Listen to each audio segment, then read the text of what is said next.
Good evening and welcome to In My Humble Opinion. I'm your host, Niceguy Eddie. Before we begin, since this is my first program, I'll tell you a little bit about myself. I'm a bit of a politics and debate junkie. I've written a progressive blog also called In My Humble Opinion since 2008, and until recently was a very active poster on Media Matters. I live in the Detroit area and have a perpetual Ask Me Anything open door policy, so if you'd like to send me a question or comment, you can email me at niceguy9418@usa.com or leave a comment on my blog at eddiecabot.blogspot.com. My guest tonight works as a labor and immigration advocate and has worked at the Oasis Teen Shelter. He's already handed me my own ass at least twice now in online discussions that I can remember, so I anticipate a lively show. It's my pleasure to welcome the controversial and outspoken Danah Gaz. Danah, welcome to the program. Thank you. Hi. Hi. Now I want to make sure I got the pronouns right. He? Oh, yeah, whatever. Okay. I'm kind of past that. Oh, all right. That's okay. Tell us a little bit about yourself.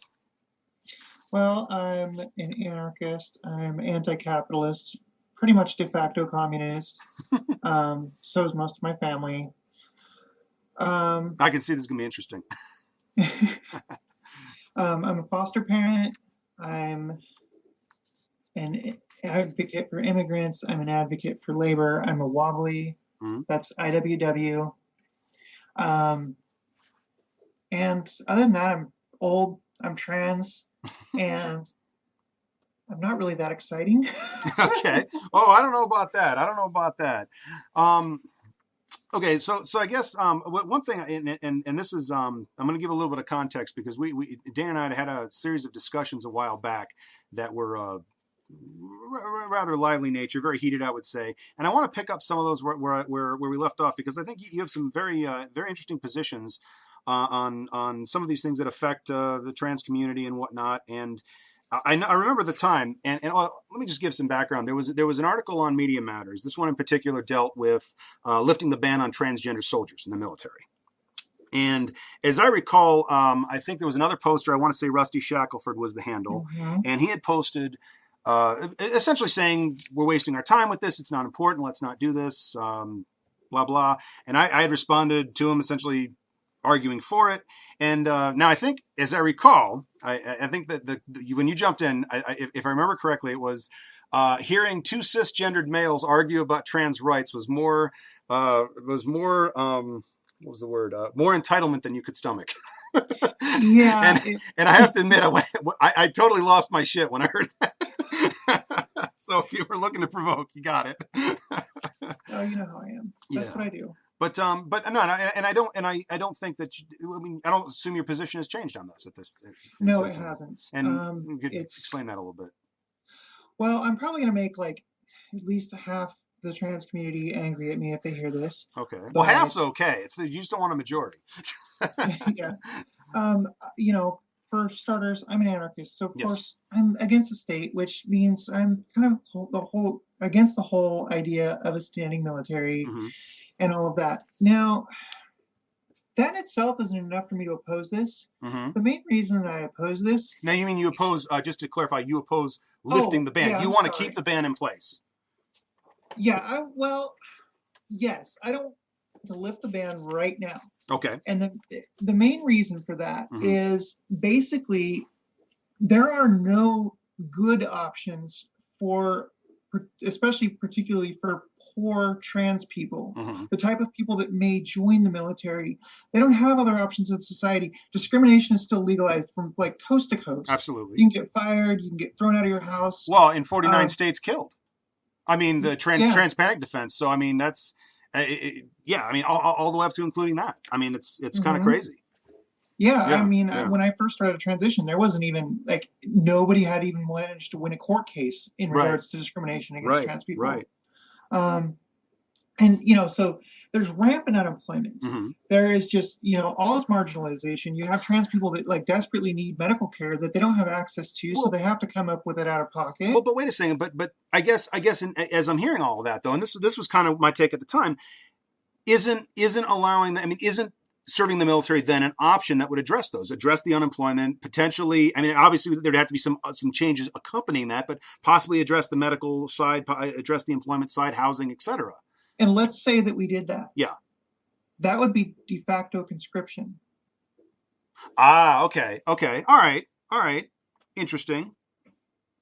Because that would, well, in other words, that would be the only opportunity, is what you're saying. Yeah, right now you have a whole generation of trans people involved in sex work because that's the only thing that, that's like the most reliable income they can get. Mm. And I'm not anti-sex work. I'm a former sex worker myself, Okay. but it's certainly not a lot of people's first choice. Right, right. And I don't, honestly, I don't view the military a whole lot differently than that. Mm-hmm. There's a lot of similarities. Right, right. Now I've just pissed off all the veterans too. So, well, at any rate, yeah. I'm about like giving trans people better opportunities. Yeah. Not just, hey, let's lift bans on everything because, in the name of equality, like, how about we start like giving them access to actual jobs, to actual medical care, right? So that they can make a choice rather than just like stuffing them into the military meat grinder. But you can also already hear, and I've seen this because you've made this case, I think, on some Facebook posts since we talked about it, and you say make a choice, but you're essentially, I mean, all else being equal, you're advocating for something that actually removes a choice from them. No, I'm advocating for not removing. I'm advocating for keeping the status quo at the moment. Okay. Okay. I'm not necessarily now. Okay. Fundamentally, I'm against military enlistment. I think the only people that should fight in the military are the old white men that are starting the wars. But I could agree with you there. But I mean, okay, setting that aside and pretending that there's any way where I could advocate for military service. Okay. Yeah. Let's just. I will argue, play devil's advocate with myself. Okay. Saves me the trouble. We're not ready for that yet. Right. We don't. There's some serious problems in the military, and beyond that, there are no better choices for trans people. Right. Right. And so, I don't want to see this focus. When I hear that who was it? The Secretary of Defense or whomever was talking about lifting this ban, it scares me. Right. I registered for selective service. Right. So did a lot of people. A lot of them a lot more feminine than even I am. Really? Yeah. Well, it's because that's the law, basically. What's that? That's the law. Yeah. Because in the eyes of that particular branch of the government, you're male. Mm-hmm.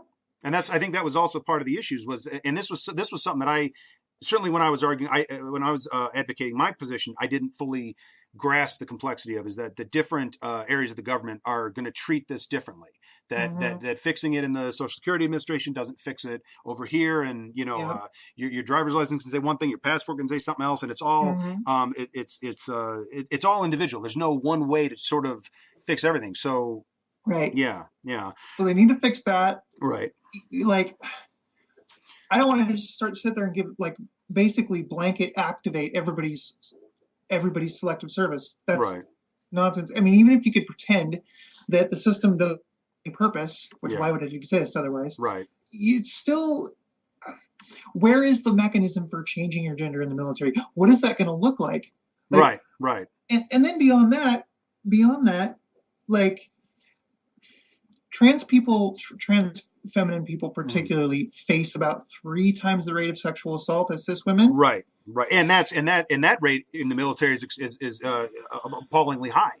Yeah. Yeah. So it's, I mean, what you're looking at here is a potentially dangerous environment, and not even from the enemy, but from our own troops. Right. Then there's the violence, there's the hypermasculinity, there's the fact that a lot of trans feminine people join prior to transition. Right. At a rate of about 2 to 1 compared to the general population. Wait, what? Yeah. Okay. Trans women will join the military at a much higher rate. Okay.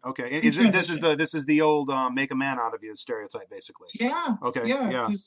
Trust me, before you transition, you're gonna have tried everything else. Well, yeah, and well, okay, but that I guess, and see, like I agree with all the points you're making here, and there's 2 things that strike me as I go back to it, and obviously I'm not suggesting that this alone should be a priority. I mean, definitely what you're talking about in terms of employment and a more generalized lifting of discrimination or banning of discrimination would of course be preferable. But I'm still hearing every point you're making, and I'm thinking if we're going to affect change, if we're going to or even letting somebody in, even under a misguided attempt to fix themselves, if you will, if that's the right way to say it, from their point of view at the time. I mean, again, I'm sort of hearing the masses say, like, but who are you to deny them that opportunity or that choice, even if it's a misguided choice? Because I get that. yeah. The thing is you're presuming they have access to, for example, appropriate mental health care before they make that kind of choice. That's true. That's true. Trans people exist in a state of emergency. I mean, we're not necessarily, we don't have like diminished capacity. We're not insane. Right. But it's really hard to deal with this stuff. And if you're just providing this one thing, the military, well, guess what's going to happen? Yeah. Okay. Now the other thing, as I said, I saw two things, and it strikes me, because remember the context of this, that this all started. There's a reason that I brought up that statement you made about too much entitlement, because I wanted to turn that around, because it occurs to me that if I were making the points you were making, I think they're good points. As we're going through this, I'm not disagreeing with any of the points. I'm disagreeing with the conclusion, perhaps, but not with any of the points. But if I were making that argument, I would be getting crucified. Mm-hmm. And rightly so, I would add. But it's sort of weird, because if there's a trans privilege here, I guess it would only apply in arguments about trans rights. Pretty much nowhere else in the world. But like, there's no way that I could be making the argument that you're making right now. Right. And of course, people will disagree with you. Issues that a black person might be able to make. Oh yeah, no absolutely. White person could argue. Yeah, exactly.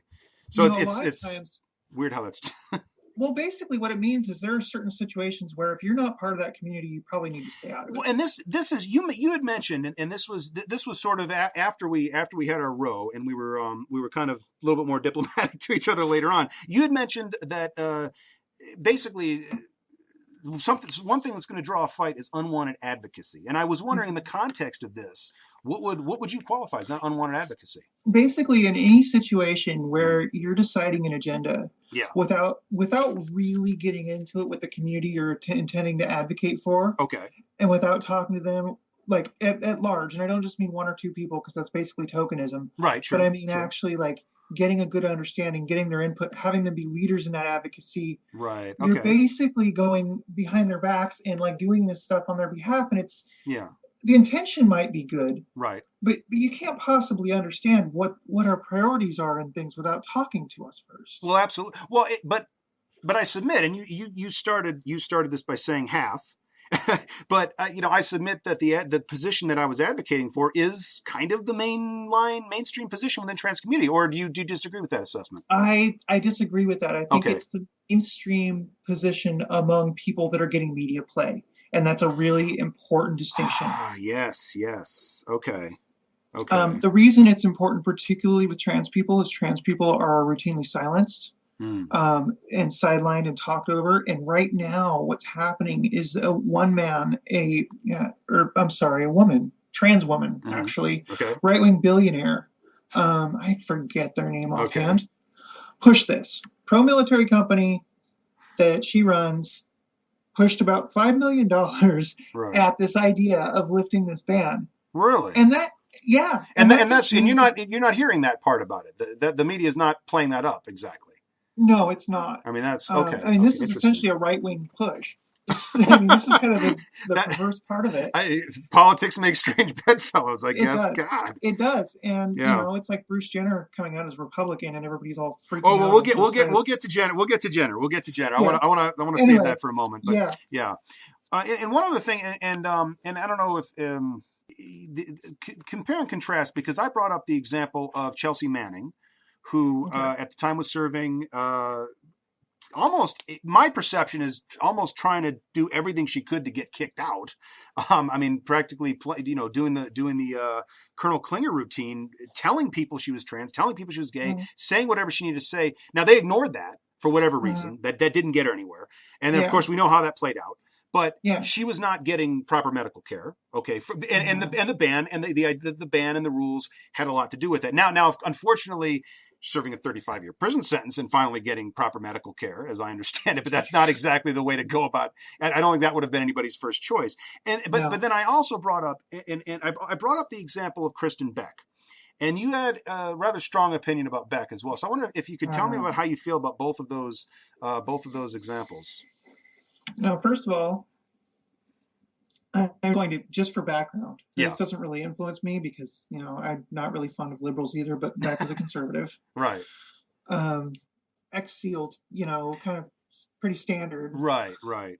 Um, Well, but that was kind of I, what was so surprising about the story, though, no? Because it's like the manliest of the manly uh, positions, and then I mean, from or the did that not outside, it probably surprise you at seems all? strange. What's that? From the outside, it probably seems strange, but if you're Okay. trans, it's a pretty common thing because we're trying to fix ourselves. Right. Okay. So we Yeah. end up in hypermasculine all the time. I mean, arguably, when I was in IT, even that was sort of just the boys' club. Yeah. I've heard that from more than It one was woman actually in one of the IT. reasons I had to leave because I couldn't handle that. Right. Right. Okay. At any rate, Kirsten Beck, I don't like when newly transitioned people get cameras shoved in front of them and microphones shoved in front Right. of them. This was sort of the 3-year rule we were jokingly kicking around, Yeah, right? I Okay. half jokingly said that no trans person should open their mouth about being trans until like 3 years in, at least not in public. Right. And I'm not being entirely serious, but Well, yeah, there is yeah, something to be said about the Zoe Turters of the world, and yeah, yeah. have some experience before you go and speak, because they're going to think you speak for everyone. Right. Right. And yeah. None of us do, and particularly among trans people, we're really individualistic and we're kind of swarmy. We don't back each other. We don't Well, we don't have unified anything. Well, and even if you take the LGBTQI ABCDEFG, as far out as you want to take that quilt bag, I was not going to use quilt bag. I've heard about I don't know. I mean, I laughed when I first heard it, but it doesn't sound particularly positive, does it? Quilt bag. I like it because it's pronounceable. Yeah, I suppose. But and I don't mean to be flip about that. But if you take that entire umbrella, it always strikes me that people are unified in there not so much by what they have in common, but more by common enemies. Whether that be the right wing, it's not, and there are a lot of differences. I mean, I guess this is what surprised me when we were talking about this. And actually, there was another position that I think might also generate a little bit of controversy that I want to get into. That like you say, the mainline position can't just be assumed. There's like you say, everyone's individual. Yeah. There's going to be a spectrum of politics. There are going to be, like you say, trans people that come out as Republican. That come out as Republican. That's a weird way to put it, but and so there's a lot of individuality. A lot of trans people that I know of, trans women that I know of, are libertarian. Well, libertarian. Yeah, that's actually really common among trans women. Yeah, I can imagine. So now there was another. And this goes back to again where we were kind of kicking this around, and I was assuming I was taking a more mainline position, but again, I assume that some of your personal experience, perhaps advocating or working with shelters, may influence as you can fill me in there. But trans women having access to women's only spaces and going beyond these ridiculous bathroom bills and whatnot that the Republicans are pushing all over in various states. Beyond that, you were actually talking about like women's shelters, for example. Mm-hmm. I don't think there can be one standard for everything. Right. Right. Yeah, you'd said that you hold that to a higher standard than you would. I always have. Yeah, I do, because there's more vulnerable people in that situation. There's more opportunity for abuse. Sure. There's more opportunity for predators. Sure. You've got women in women's shelters have enemies. They have disgruntled husbands and boyfriends. Right. They have all kinds of people. You don't know who's going to go to that door. A lot of times their addresses aren't publicized. I mean, there is a higher standard here. Right. We're protecting a vulnerable population, and I always have been and always will be a feminist first. Sure. Sure. So, and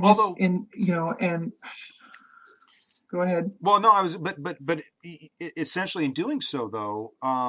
Now again, I'm sure there's different reasons. There's different reasoning, I'm sure. But you're actually, again, this is with the strange bedfellows. You're taking a position that's sort of in common with either the right wing or the TERFs, no?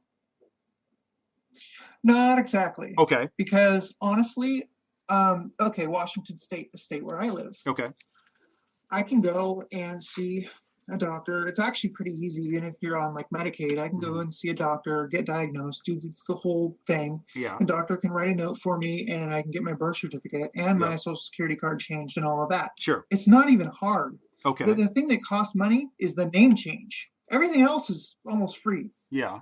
It might cost $20 for a new birth certificate. Sure. If you're on Medicaid, it's not going to cost anything. Okay. So now, if you have what it does do though, is if you have that documentation, Yeah. it means you've been evaluated. Okay. It means you've been under proper care that you need. Frankly, right. You can't just self-medicating. I understand why people do it. I'm not going to say they can't. Yeah. But it's bad. But it's not a good. It's not a good choice. Ideal. It's not a good choice. Yeah. There's a lot of dangers. Right. There's a lot of dangers with that. Certainly. Right. So I think, first of all, we need to make sure that this medical care is universally available and that these laws are sane. And I think Washington State is a great model for that. Okay.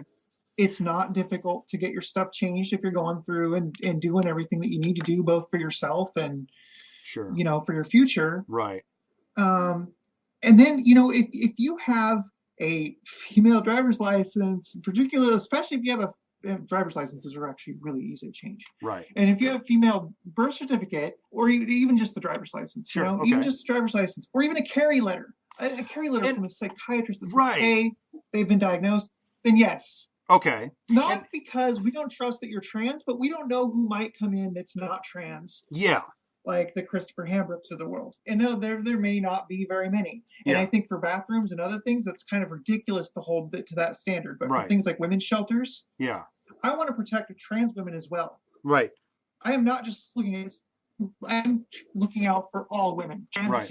Out for all women, trans and cis. Yes. Anyone that needs access to these shelters, in this case, has a right to be safe. Okay. And that means not having to worry about who's going to come through that door. Right. But you do put a burden of proof on that though.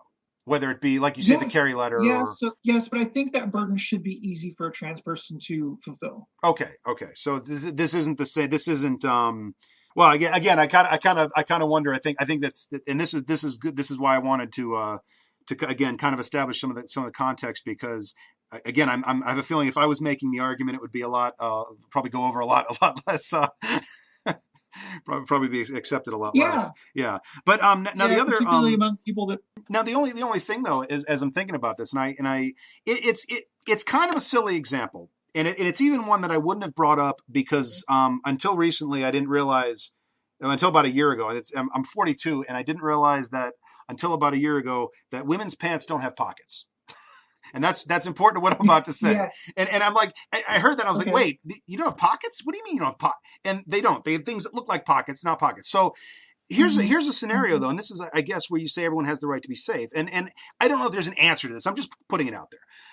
So trans woman is let's say post-op, husband finds out, loses his shit. There's violence, there's anger. She flees. Has the presence of mind to grab her purse. That's the first thing. So has the presence of mind to make sure she's at least taking all that stuff with her. The license, the carry letter, all that stuff. And then on top of that though, so she's going down the street, she gets mugged. They take the purse. Now I know where all that stuff is because there's no pockets in her pants. So all that stuff is in her purse and now going somewhere else. But now, I mean, essentially, now that's kind of a convoluted scenario, I suppose. But suppose that, again, carry letters can be lost. Carry letters can be stolen. Maybe the ID isn't done yet. I mean, and I guess I wonder, like, what would be, and I don't know how unlikely that scenario is, that somebody would kind of fall through the cracks there. I mean, what would be. The carry letter is sort of difficult. And ideally, I don't even want anybody to have to resort to a carry letter. Carry letters are what have been used in states like New York, where they didn't have sane laws for a long time where people could update their identity. Gotcha. It is a last resort. It's certainly not the first one. Well, it also sounds like a show me your papers kind of policy. Well, yeah, and it's sort of ridiculous. It's kind of a burden that shouldn't be required. Okay. Unfortunately, but it's one patriarchy screws up a lot of people. Sure. And honestly, it's the reason we need women's shelters in the first place. Yes, that's true. But it cuts both ways. It causes a lot of problems. Like I said, safe laws. Yeah. So if I can get my driver's license changed, I'll tell you, when I worked at the shelter, what I would do when a kid came in the first time, you'd have to run a warrant check. Mm-hmm. We never carded a kid. Okay. But we got their names. And when you get their names, you can call the police department or DSHS or wherever, whatever agencies are in charge of that, and you can get some basic information about this person. Okay. I can find out somebody's legal gender that way. Right. Okay. I got you. Okay, so there is this situation, like you said, where somebody might not have their carry letter. Maybe they were mugged on the way there. Maybe they forgot it. Maybe they lost it. And the thing is, I hope carry letters are never necessary. Right. Okay. But let's say in a state like Oklahoma, where they are, yeah, it could, because they don't want to change the laws or whatever. Mm-hmm. Well, yeah, that would create a problem. Right. It would definitely create a problem. Okay. And it's really unfortunate. It's kind of similar to when women are fleeing domestic violence and they live in an isolated area. Sure. Like a lot of controlling husbands will do that. Right. They'll move them way out somewhere and they don't have a car. Right. And they're not near, they're not near a shelter that will deliver. Right. There's a way to make that work. Yeah. And it involves calling 911 and going to the hospital and maybe saying something that's not entirely true until you get in front of a registered nurse, but you can get the hospital to transport you. Okay. Yeah. I'm not exactly sure what should happen in the case of a carry letter. Right. I really hope to God that is never necessary. Yeah, and I guess it was just because I wanted to get a sense of where you would set, where you would set a burden for something like that, like you say, in order to protect all involved to the best possible extent. Now, and maybe there's something that they can do. I don't know. Maybe they can call the treating psychiatrist, but if it's after hours, I don't know. Well, I don't have all the answers. And this leads into another kind of touchy point, and it was another one that we kicked around back when as well. And this is the idea of having gender dysphoria even in the DSM. That there's a stigma that is carried with it because of the whole mental illness aspect. Which is not. I mean, there is a real stigma against any of that, anything that could be put into that category. But I guess I see it as is there advantage? Does that counteracted by the idea that it gives it, say, some medical legitimacy, makes it a little bit harder to say, well, that's not a real thing. And then I guess also I want to get your sense on how it helps, whether we're talking about access to care versus being more of a gatekeeper type situation. In terms of access to care, it's actually crucial because, for starters, the way medicine works, particularly when you're dealing with insurance companies or Medicare or anything, you have to have some sort of diagnosis in order to get treatment. Oh, so for coverage, okay. Yeah. And this includes, Medicaid and stuff. Sure.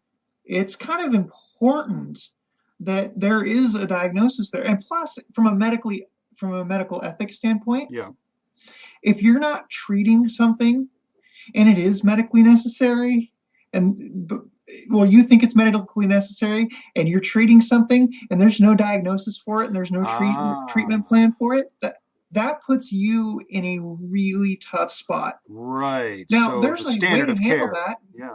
You can relegate it all to cosmetic. Well, except that it isn't, though. It isn't. It isn't cosmetic. That's right. It's been considered medically necessary for decades. Right. And in fact, the only reason it was ever nixed for Medicare was something completely different. The Medicare advisory panel wouldn't say it wasn't medically necessary, so they decided to declare it was experimental. Oh, yeah. So, and that happened in 1981. So, and we can all thank Janice Raymond for that. She's not a very nice person. And Jesse Helms, of course. Right. You want to talk about strange bedfellows? How about a radical lesbian separatist feminist getting into bed with a right-wing reactionary like Jesse Helms? Yeah. Well, and I guess so leading in, and I guess part of all of this, because this goes back to the idea of the unwanted advocacy and whatnot. I guess in the end, though, because there are so many contradictory views, and there is such a variety of positions, like. What makes a good ally, and where do the bad allies go wrong? A good ally, for starters, is one that's willing to listen when somebody's like, "Hey, wait a minute," because that's going to happen. Right. Beyond that, a good ally is going to be somebody that's going to ask questions, and rather than offering their own voice, maybe echo the voices of the people that they're around, that they're trying to advocate for. Sure. Um, I I have an easier time actually with doing the immigrant advocacy because I can rely on the one person in my immediate circle that speaks fluent Mixtec to do all the hard work for me. Okay. She knows where to draw those lines because she can Right. speak to them. Okay. I Yeah. have to rely on her secondhand to figure out what I'm doing and what makes sense and what doesn't. And Right. usually I just take cues from her. Okay. If she needs me to help fill out a U visa application, that's what I'm doing. Yeah. You know what I Yeah. mean? Okay. Okay. And I just have to trust her. Now, another situation, a situation where, you know, I have a lot of friends that are Black and they're activists, anti-racist, that sort of Sure. thing. Now, this is a really hard one. Yeah. Because I don't know anything about being Black. Okay. So how do I, right, I mean, I don't. So Right. how do I go and advocate and echo the voices of Black people, particularly the people that are saying these things that, frankly, like a lot of people don't want to hear? Yeah. Well, you listen and you echo the voices of the people that you're talking to, and you don't do that until you've got a pretty good feel for it. It's sort of an art. Yeah. Yeah. And you're going to get it wrong. I've gotten it wrong many times. Right. Right. And you have to be willing to stop and you have to be willing to listen. That's probably the single most important thing, because you're not going to immediately understand and you're not going to know what's necessary and what's not. I mean, and does it usually go wrong around misplaced assumptions then? Is that usually where it's kind of going to hell? Yeah. I have an easier time with it these days, but a lot of it came from originally, I guess, sort of an idea that how do I explain this? I was trying to compare Black people to me. Okay. What would I want? You know, sure. What would? Right, but if okay, I get you.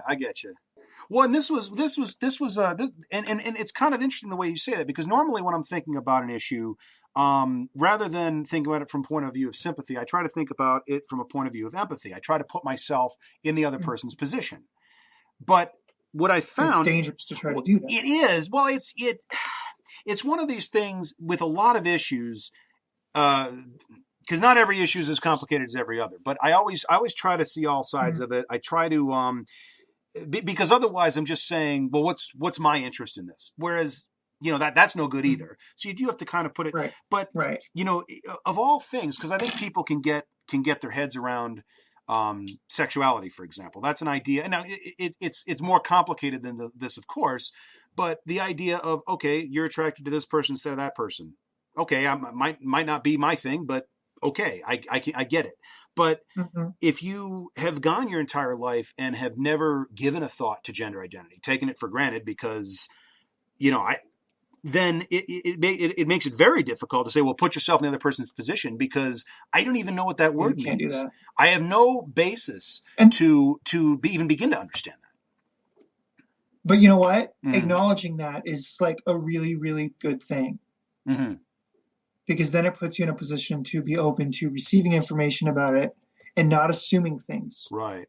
Well, I for the longest time, I you know, if I say, well, I identify as male, cisgendered male, men, but if somebody were asked, well, what does that mean? Well, I don't know, because I can't define that outside of crude stereotypes or things that apply equally to men and women. I mean, well, a man stands up for what he believes in. A woman doesn't. You know, it's kind of like you end up with these things that don't really differentiate, or they're just dumb stereotypes that don't even really apply. So, like, I had no way of defining it. And I think the other one, I read something recently, and I want to get your take on this. That too many people, if they're trying to sort of figure this out, put themselves in the other position, they'll take their gender. So in my case, it would, you know, I would say, what would it be like what, you know, if I wanted to be female? But they said, flip that around. Imagine that you're female and you look so much like a male that you're forced to act like one. Do you think that's a better way of thinking about it? It's closer to the mark, yeah. I think. At least in terms of socialization. Honestly, I don't know how much. I don't really buy into the narrative of gender identity. I kind of used to accept it without really giving it a lot of critical thought, but now Sure. I'm not so sure that it's even a thing. I've Okay. certainly seen no evidence for it. What I've seen is it's an anchor Mm. for people. We experience this powerful feeling. Our bodies are just rebelling against us, telling us this is not. It feels like some sort of core rejection, and it's really hard to put words to. Right.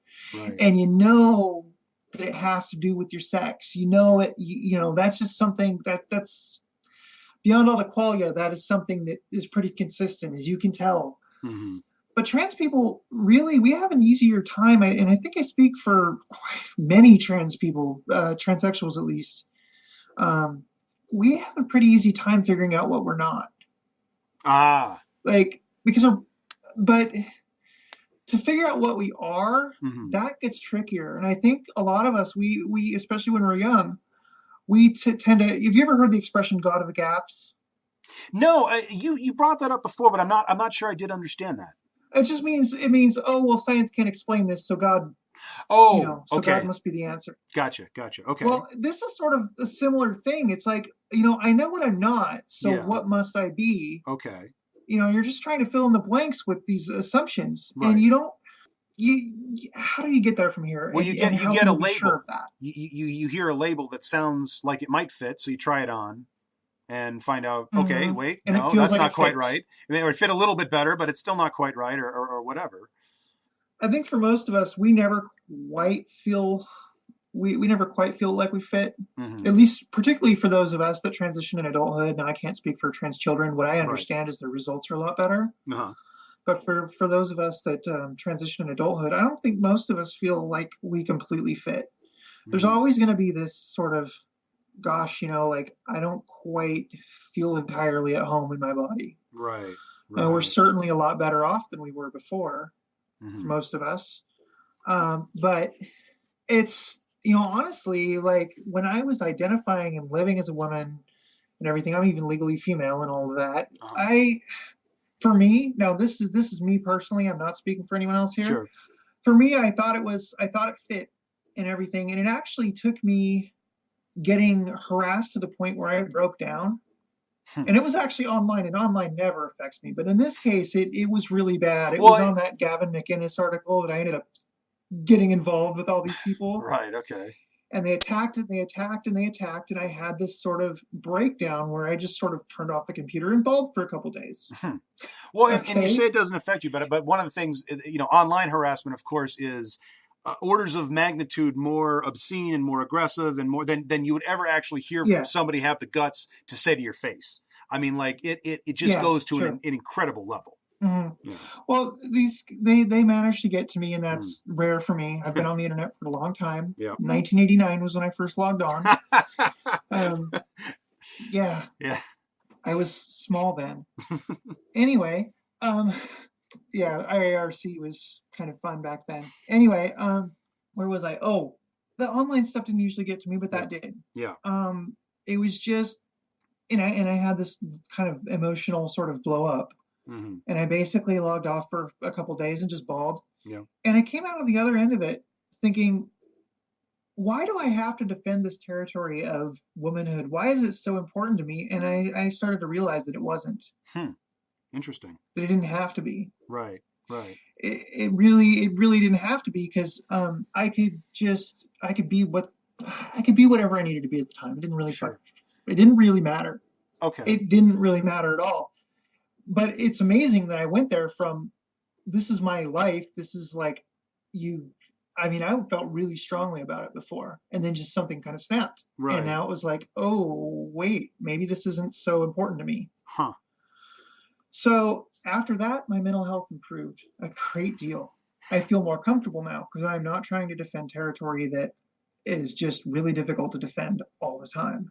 That's a big part of it. Take you as yourself, basically.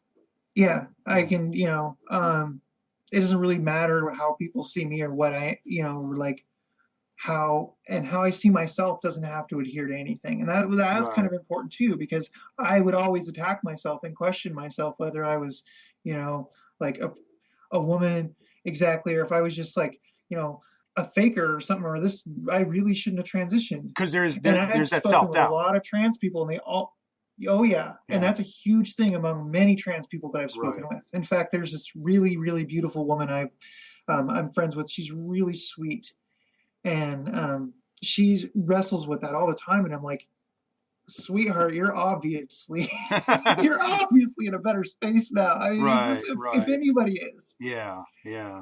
But so, and we all struggle with it, and I think that we're never quite comfortable. Right. So Well, that's an interesting way to lead into it, because I want to you mentioned Bruce Jenner earlier, and I since his coming out, or yeah, his coming out, because he's still going identifying as male, except using as I male understand it, pronouns, yeah. as I understand it. Which I just, is it me, or was that like the worst kept secret since Hillary Clinton said she wanted to run for president? I mean, I don't know that was a, Well, yeah, but but it was for me too when yeah. I transitioned, but I didn't have cameras on me. Oh yeah, well, it seems like the responses have fallen into basically four categories. There's been a lot of support, which is great. Okay, there's been some hate, which sadly just has come to be expected. That's Expected. just, unfortunately, that's the world we live in. There's the third category, which unfortunately is where I fell in, which is, what the, he's a Republican. And that 5-second statement ended up dominating what was otherwise, I would say, a very interesting hour long interview. And that one 15-second statement, I think, threw a lot of people, myself included. And then finally, the last category, which I believe is where you fall in, which really questions whether or not Jenner, and beyond Jenner, I would say really the celebrity trans people in general, are good representation. Yeah. So I think there's some celebrity trans people that are decent representation. Mm-hmm. Not all of them are the pretty passable ones either, although there are a couple that come to mind Sure. that are, at least because they grew up without that fame, and that would be like Janet Mock, Laverne and even Cox. better, Laverne Yeah, Cox. yeah. So what's your take on They, Jenner they, then? they know the struggle. So what's your take on Jenner then? Jenner, well, we'll see. Right. Very new, obviously very new to transitioning, and trust me, transitioning is the most self-absorbed thing you can do. It has to be. Right. There is a year at least where you can't even think of anything else. Mm-hmm. It's all consuming. It's so much emotional energy. So we'll see after that incubation period, kind of. Right. But Jenner has $100 million. Right. So let's face it, most of the struggles that we deal with, yeah, he'll never have to understand. Now, right. There are some struggles that Jenner has that I'll never understand. I don't know what it's like to be famous and transition. It probably is not fun. Right. I mean, it's mixed blessing. I mean, there's a trade-off there. Like you say, there's the support, there's the money, there's the fame, but then of course, everything you're going through is for the public consumption, which I can't imagine I would want that. I don't know that I want to trade places. It seems like a really, really difficult thing to go through. Right. Right. Now, I'm not questioning Jenner's transness. I'm not questioning Jenner's. Of course. Like, anything like that. I'm not saying Jenner's a bad person, but is Jenner a good representative of trans people? I really, we'll see, but I kind of doubt it, just because Jenner doesn't have the experience that we do, and a lot of our experiences have to do with poverty and want. Sure. And lack of access. And honestly, those are the most. Go ahead. Well, that's been like I say, that has come up. And you were saying also with access, because everyone knows who he is. He's not going to be denied things. He's not going to be accosted in a restroom. He's not going to be he's not going to have to address that aspect of it either. Not in the same way, anyway. Yeah, and medical, right? And medical care isn't going to be an issue. Right. Okay. So yeah, a lot of the issues that affect us just aren't going to affect Jenner in the same way, or if at all. Right. But the other thing, the thing I think here with Jenner too, this whole wait, you're Republican. Right. I have a hard time with the people's reactions like that, because I don't look okay. I really can't stand Republicans. I don't really I can't stand liberals either. In fact, sometimes I think I dislike liberals more. But as much as Republicans are often just fascist, Sure. reactionary, authoritarian jerks, Yeah.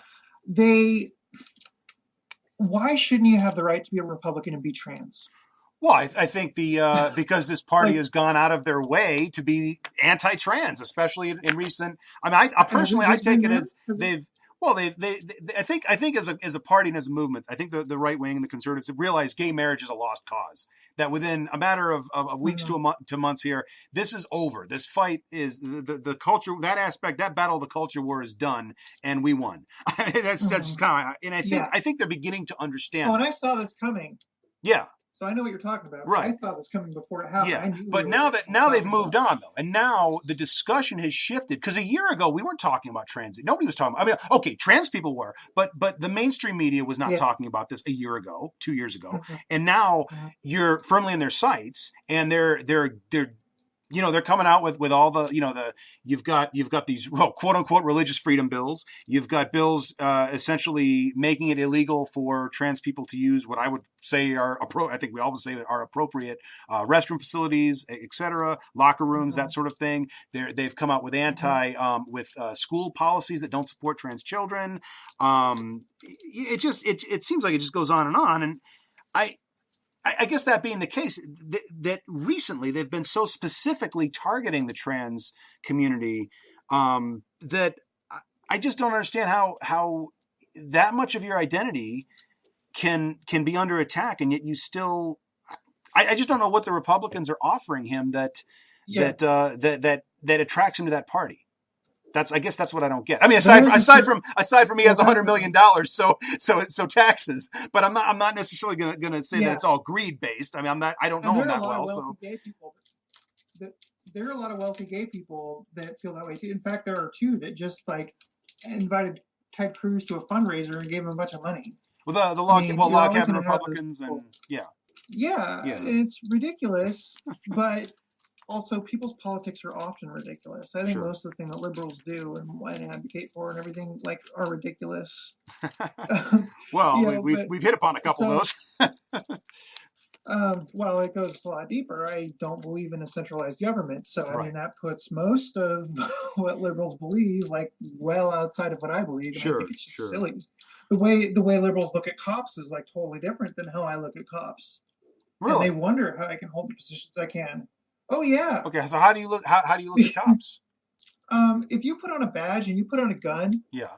and you're wandering around oppressing people, Right. which is especially when you're talking about marginalized communities, you Yeah. are an occupying force. Okay. And Well, I don't have a problem with using violence against that force. So, Okay. but I don't I don't see know that them I would take legitimate. it. I don't know that I would take it quite to that extent. But I mean, I think I can get my head around the I sentiment. I do mean, if all people are this getting stuff their that's spines broken. well, yeah, yeah. I mean, and I was in a discussion earlier today at the office where a couple of guys, and again, I think back to the conversation that me and Rusty were having, that you came in and said two cis people arguing about trans rights, because these, of course, were two white guys, and all they were talking about was the looting, Mm-hmm. you know, and you know, and that's of course Mm-hmm. where the focus is put now, is on the looting, Mm-hmm. and it was funny Mm-hmm. because I'm listening to this and I'm sort of smiling because I'm like, oh, okay, two white people talking about the black experience. This should be interesting. But they Yeah. were, the focus is on the looting, not on the cops, not and it's not to say, I mean, I think you have to have some reasonable. The looting and a lot of what's going on is not even aimed at the cops. It's self-destructive, and that's what's sort of sad and frustrating about it. But the whole situation, the anger and the desire to retaliate. This is not, again, this one guy now in Baltimore. This wasn't one case. This wasn't an isolated incident. Yeah, This this is a was disturbing no, pattern. this was 109 cases in the last 4 years Yeah, yeah. Well, it was funny because this guy who's a little bit in younger than Baltimore. me, he said, well, this thing started with, well, it started in Ferguson. I said, it didn't start in Ferguson. Well, okay, you could say Trayvon Martin. I said, you might be too young to It remember, but started there was this 400. guy named Rodney King, and Yeah, and it yeah, was it this, started 400 years ago. yeah, It exactly. was The only thing that has changed is video cameras. Or not video cameras, but video phones. Everyone's videotaping it and documenting it. And the number Yeah. of, I mean, look, Yeah. and this is where I say I will stop short of saying use violence. In other words, if a cop shoots somebody who has a gun pointed at him, all else, nothing else known about this, I don't expect anybody to look down the barrel of a gun. If someone's pointing a gun at a cop and the cop shoots, I'm not going to argue that because I don't really know enough. I'll leave that. But the number of people who for whom lethal force has been used and they're unarmed. Well, how do you justify, regardless of their criminal record or what crime they supposedly were accused of, and half the time there's not even that in a lot of these recent examples, and yet you're going to justify the use of lethal force when there was no. How are you a lethal threat when you're unarmed? I mean, even that he was going for my gun. Now, I mean, okay, fine. If you guys are wrestling over the gun and it goes off again. Fine, I'm not going to ask that, but if the situation resolves itself, it can only resolve itself in two ways. Either he has your gun, or you have the gun and he's still unarmed. So I'm not sure that's even a good narrative. I don't know. And again, and I don't want to sound like I'm defending looting because I'm not. But when you talk about oppressing, well, anarchist, but. But you look I will defend looting because it's rioting. I will defend looting on the terms that the rioting is not supposed to be a solution. Right. Okay. Rioting is a reaction. Yeah. Yeah. And the reason, and when you strip somebody of dignity, sure, of justice, of a voice, you can expect rioting.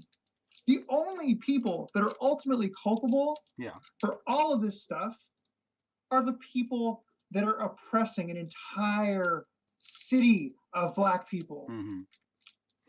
I can definitely see the idea that, I mean, the idea that this is going to stop. I will agree entirely that the only group that has the power to stop this is the police. It's not. There's nothing that the Black people can do, that the Black community can do, that is going to stop this, short of, like you say, essentially roll over, essentially be oppressed. And when you look at and not just, I mean, it's Michael Brown, it's Eric Gardner, it's Tamir Rice, 10-year-old kid playing with a toy gun in a park. It's John Crawford picking up a gun in a Walmart. Oh, yes, exactly. And that doesn't get enough play for sure. Yeah. And I just, in particular Rice and Crawford, where I'm like, there was no questions asked. There was no I mean, there's video of this, and I mean, especially the Crawford video is disturbing because it's in like the one that I saw was like a 4-way split screen. So you see the cops come in at the bottom left screen, and then top right screen you see the guy fall, and it's like, oh my, they weren't even in the same quadrant of the store. Yeah. I mean, it's like, how can you, and when it happens over and over and over again like that, I mean, and not everyone, I mean, yes, some victims are more sympathetic than others, but again, having a criminal record, even if you've committed a capital crime, it's not up to the police to mete out the sentence. We have a system for that. Like it or not, we have a system. And that's how we do things. I mean, I'm not saying the system's perfect, but it exists. So I'm going to be a little bit cynical here and say the police are in effect doing their job, and their actual job is to enforce the dominant class, to keep the dominant class dominant, to prop up structural white supremacy. Mm-hmm. I mean, if you consider in the 19th century, the police were formed. You know why they were formed? They were formed to protect the property of wealthy white landowners and to catch runaway slaves. Right. They and even now with the SCOTUS court ruling that just reaffirms it is not a cop's job to protect citizens. It's a cop's job to protect property. And you know what? Communities can police their own. And communities do police their own when left to their own devices. My community in Mexico is currently doing that as we speak. Well, okay, the cynic in me, though, and correct me if this is a misperception, though, I'm not sure that I would trust the Mexican police any more than I would trust the American police. In fact, I would say, if anything, there's probably a little more corruption. Okay. In fact, I would say there's significantly more corruption. Policing their own in Mexico. Yeah. That's why my community is policing their own in Mexico, because you can't trust the police. Right. And the guy today, not today, the ride in Baltimore, Freddie Gray, in this discussion that I'm having, this other guy says, well, he ran. Well, so what? So he ran. Well, why do you run from the cops? You didn't do anything wrong. I don't know. Maybe he's watched the news recently, but I can tell you whatever he was afraid of that he thought was going to happen to him couldn't have been as horrific as what actually happened to him. Yeah. So, but obviously, like, he had something to fear because they killed him. Well, yeah. So yeah. Well, I'm not a capital crime.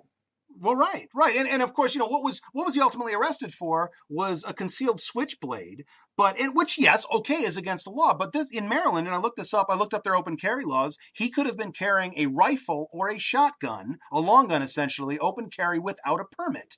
So wait a second. So we're that worried about a guy who has a switchblade in his pocket, but if he were walking around with a rifle and he were white, that would be okay. And that's why I also. What color are the people that usually have switchblades? I'm sorry.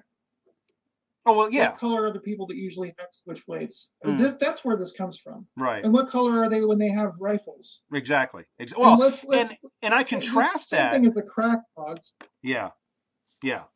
And contrast the treatment. Structural white supremacy. Yeah. Oh, absolutely. Well, and to drive that point home, contrast the treatment that they receive compared to, say, the treatment of these open carry people that will walk around with AR-15s strapped to their backs and actually be actively taunting the cops and yelling at the cops and pointing at them and your badge doesn't give you this power, and they're actually arguing them. And I'm going, and as I was telling the story to somebody, another white person, they said, "God, that sounds like a good way to get shot." I said, "Well, yeah, but these people aren't getting shot, but you said, I mean, if they were black and they were heavily armed and they were yelling at the cops, you can bet that confrontation is not going to last very long." And you're black and holding a BB gun in Walmart. Well, exactly. You heard about that one. Yeah. John Crawford, exactly. And and so yeah, I mean and again, like I say, I'll stop. I mean, I don't think that breaking, well, you and I will disagree on this point. I don't think that breaking a window and stealing a television is a political statement. You probably disagree with that. It's a reaction. True. It's not a political statement. Yeah. It's a natural reaction to them being out of options. Martin Luther King said the same thing. He said riots are the voice for the voiceless. That's what happens. Sure. Now it's an eventuality. I got to stop you for a moment because we're coming up on the 1 hour mark here. But if you could stay online, we'll finish up and I'll bring that into the next broadcast. Okay. Thank you for listening. This has been In My Humble Opinion with your host, Niceguy Eddie. I hope you tune in next week. We will finish this conversation between myself and Danah, and my special guest will be Chris Hazelton, the creator of the Misfile and Six Gun Mage webcomics. As always, if you have any comments or questions about anything you've heard here tonight, please feel free to email me at niceguy9418@usa.com. Thank you for tuning in. Hope to see you next week.